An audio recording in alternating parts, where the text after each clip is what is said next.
Hello guys! Hello Capricorn! Welcome dito sa aking channel. Kapalaran na 888 Capricorn, alamin natin kung anong messages, vibration, gabay, energy para sa inyong lahat. This is general reading, so pwede kang makaresonate.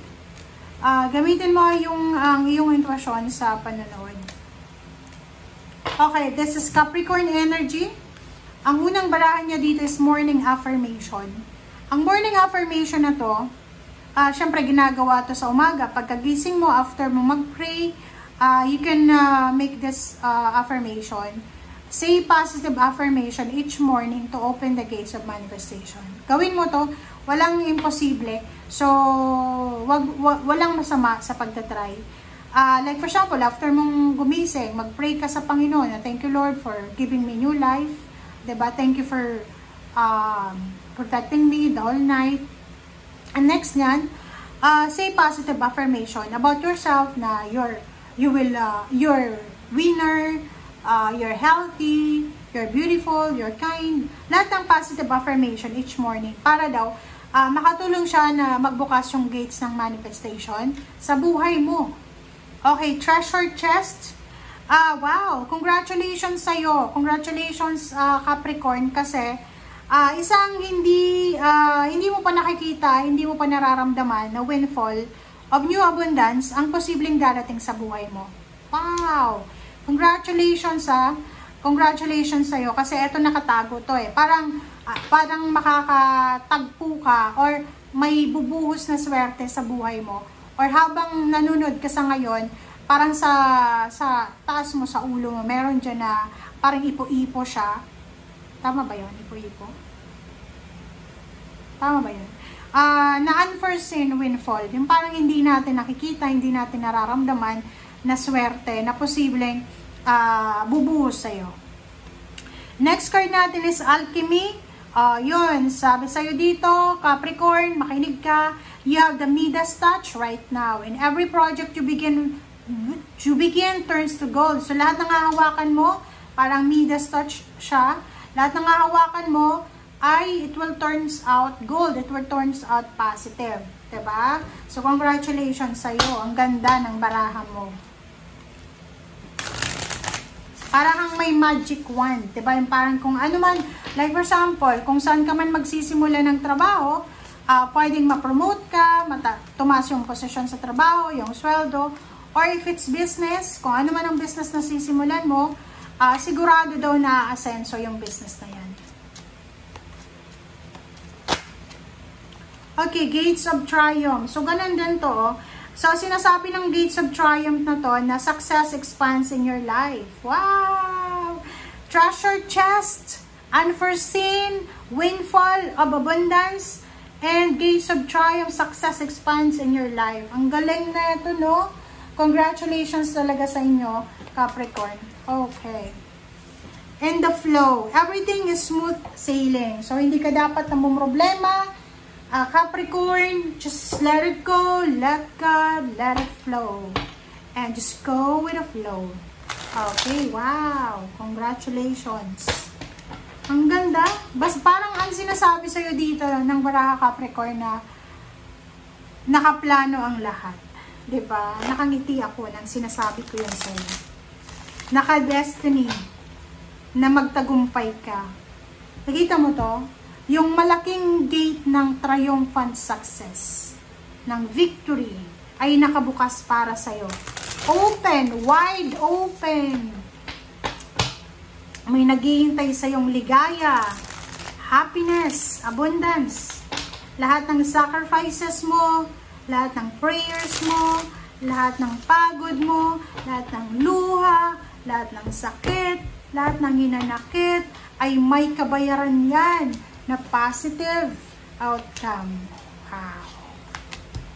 Congratulations sa'yo, Capricorn. Kinikilibutan ako sa'yo. Okay. Diba? Queen of Wands, Page of Swords. Ang problema lang dito, nandito na naman to. I really hate this card. Page of Swords. Kasi siya yung pinaka chismosa sa lahat ng mga cards. Okay? So, Queen of Wands, you will get the financial freedom. Para siyang may mahahan kang treasure. Kumbaga lahat ng mga trinabaho mo sa nakaraan ay ibibigay sa iyo ng full package ng universe as parang yan? Anong tawag doon? Blessing as a gift, parang ganon. Na pwedeng magdala sa iyo ng expansion, success and victory. But the problem is, may Page of Swords dito. Alam ng mga tao, nararamdaman nila, maybe they are your family, they are your friends, there's someone na nakatingin sa'yo. Capricorn, mag-iingat ka. Kasi yung mga taong yan, sa sobrang inggit nila sa'yo, gagawa sila ng paraan para sirain ka. Ibig sabihin, they will backstab you, tatraidoren ka nila, after kanilang traidoren, after kanilang sisirain, pagtatawanan ka nila. Pero hindi mo alam na sila yung nang backstab sa'yo. Akala mo friend mo sila, in times na kailangan mo ng tulong, akala nila, kailangan mo sila. But sinasabi ng Barasser dito na mag-iingat ka. Mag-iingat ka. Ito yung mga zodiac sign na mag-iingat ka. Capricorn, Aries, Sagittarius, Scorpio, Virgo, Libra, Leo. Mag-iingat ka sa mga zodiac sign na yan. Kasi sila yung may mga lihim na inggit sa'yo. Sila yung may mga lihim na plano laban sa'yo. Huwag kang mag-alala kasi etong water sign, Pisces, Scorpion, Cancer na to. Matutulungan ka. If you need help, you need us help sa kanya, hanapin mo siya. Or if may kailangan ka, may naisip ka, si water sign yun na. So, siguro matutulungan niya ako. Huwag ka na mag-hesitate. Ask help. Kasi matutulungan ka talaga niya eh.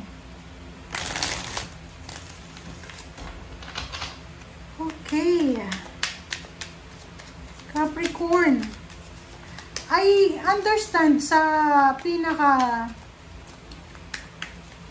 nangyayari sa'yo, naiintindihan ko kung bakit ka pinagtutulungan, kung bakit ka pinaiingitan. Kasi nararamdaman nila eh, na magbe-breakthrough ka eh. May magbabago sa buhay mo eh. Ramdam nila yun eh. Parang feeling nila, naku, si Capricorn, hindi dapat tayo niyan malampasan. Dapat si Capricorn, nasa ilalim natin. Dapat tayong nasa ibabaw. Hindi tayo papayag. Parang ganon. So, yun yung energy na sinasabi dito. Oh. You need to be patient. You need to be patient. Moving forward, sa pag-move forward, papunta doon sa sinasabing triumphant success ng baraha mo and unforeseen windfall of money or abundance, you need to be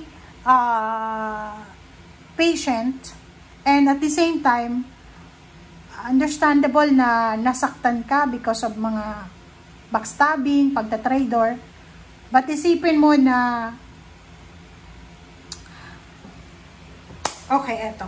Di ba pag dumaan ka sa mga bahay na may mga aso, tatahol yung mga aso, minsan tatakbo ka, di ba? Pag pinabayaan mo yung aso na yan na tahol ng tahol, tas hindi ka tumatakbo, yung dahan-dahan ka lang na kumilos, kumuha ka ng bato, hawakan mo yung bato, and you need to pray, pag dumating na yung aso ngayon, or pag linakma ka ng aso, di ba, patuhin mo, parang ganun. Pero kung hindi, wala namang ginagawa yung aso, just let them bark, di ba? Hayaan mo lang silang tumahol ng tumahol. Kaya ng mga tao sa paligid mo, hayaan mo lang silang tumahol. Kahit sobrang sakit na yung nararamdaman mo, wag kang papatol sa kanila. Huwag kang padadala sa temptation na yan na pumatol sa kanila. Kasi may naghihintay sa'yo eh. Yung direction mo is King of Swords, papunta doon sa Ten of Pentacles. So, ibig sabihin, yung mga tumatahol na yan sa likod mo, yung nang babackstab na yan, yung mga tumatrader sa'yo, hindi mo na yan kailangan sa future mo eh. So, bakit magbibigay ka pa sa kanila ng time and energy and effort? May naghihintay sa yung Ten of Pentacles. May naghihintay sa yung magandang trabaho, magandang buhay na may asawa, bansa. So, nakikita ko, you will live in other country, and at the same time, you will succeed financially. So, bakit ka mag-waste ng time mo sa mga taong yan na nasa paligid mo sa ngayon? Nasa mga susunod na taon, hindi na sila mag-i-exist sa buhay mo. Kasi iba na yung mga taong makakaharap mo. So, why you are wasting your time sa ngayon? So, ang kailangan mo ngayon is mag-enjoy. Just enjoy the journey. Okay? Mag-enjoy ka sa journey. Hayaan mo silang tumahol ng tumahol. Hayaan mo silang sirain ka na sa lahat ng tao. Kahit maglagay pa silang billboard. Basta ikaw ay tahimik lang. Just be at peace. Okay? King of Swords. Just focus sa direction mo. Thank you guys. Bye!